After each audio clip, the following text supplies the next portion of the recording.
Assalamualaikum warahmatullahi wabarakatuh. Duftan badhaas mobile TV nagaa keenyaaf salaamtan teenyatan nuti jaalalaaf kabajaan isiniif qabnu dhagaaf gaara baatee qilleensarraan iddoo raartaallee qaxxaamurtee isin dhaggabdu isiniin jedhe uummanni Oromoo kan keessaa dhalaa kan jireenya gabrummaattis adda nu faffadaase kan biyya ambaarraa fayyadanii jirtanis ta'e hundi keessanuu YouTube badhaas Oromoo TV yookaan badhaas mobile TV subscribe share godhaa jajjabeessaa badhaas Oromoo TV badhaas mobile TV filannaa keessanaa ta'uu isiniin jecha akkasumatti kan inni ammaan tana irraan viidiyoo isinii waraabaa jiru badhaas mobile TV dha jechuudha.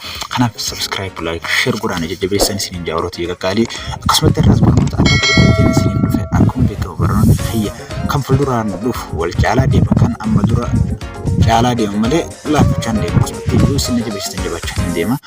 YouTube kee subscribe like share godhaan jajjabeessaa.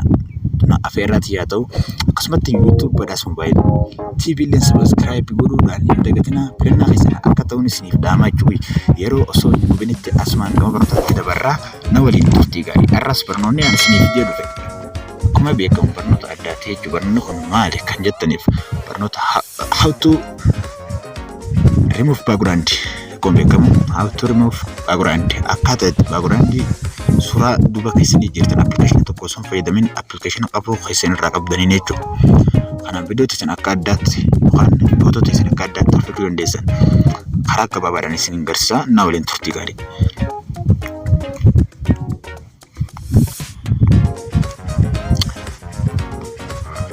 Application isaanii sahamii ettanii warra yaadduytaniif application isaan fagoon jiru isin garsiisaa. Application kanumaan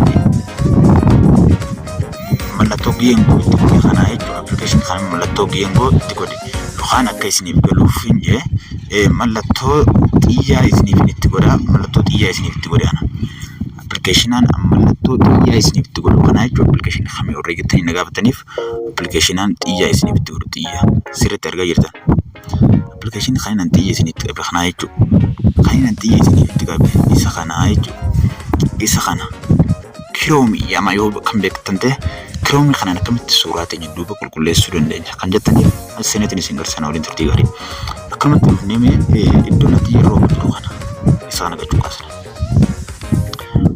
kaasne seenne erga keessa seenne bakka itti barreessu sirnaan hordofa dhufnee iddoo search yookaan kan yeroo jiru kana asirra dhufnee gaddooname akkana gaddoone irraayina difo akka irraa qulqulleessine dhufnee maal jennee itti barreessina remove enne remove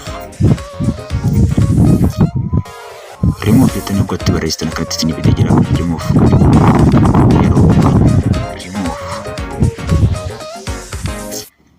akkanatti isin bitee ona hoggaa akkanatti isin bitee iddoo remove jawas jira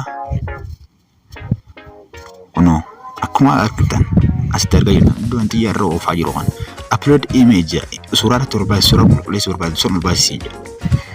Dhufnee daddaa upload ka jiran yaaduu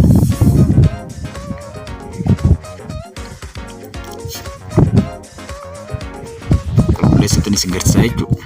Upload ammallee asitti guggaratti jibbitee upload image jechuudha. Sanuma upload yeroo baasaa siraan hordofa.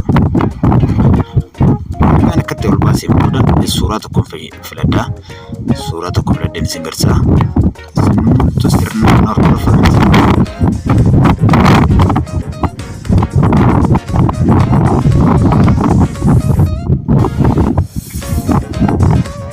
Suuraa isa magarsiisuu waan ta'eef kanaaf filadha.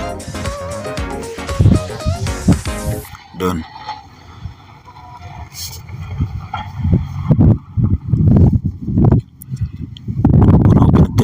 Suuraa kanaan filadhaan ta'eef suuraa kanaan filadhe iddoo edit yoo isinii baasa edit bakka jabana kan yeroo jiran edit kana yoo oggaltu inni karaa inni dabarsu waliin eegaa jira asitti oggasnu dabarsa kana gaddee akkam akka ta'u feetan fakkeenyaaf bishaan bira dhaabbachuu feetan yoo barbaadde jechuudha application kan qabu seeraa qabdanii dhuftanii kana irratti hin dhabu fakkeenyaaf kana irratti akkana godha ammallee kanatti yeroo gabaadha dha. Maashaallah iddoo addaati geesse suuraatichaan bifa addaatiin isiniif qulqulleessa kun olaanaa akkuma argaa jirtan jijjiiraa jira jechuudha. Akkamitti jijjiiraa jechuudha. Akkamitti seef qorannaa kan jiruuf iddoo kana feetan irra kaayyatanii iddoo isinitti tole irratti maxxiyyaan kun mataa gararree jira kun gubbaa as tuyxaa jechuudha seef bakka joona.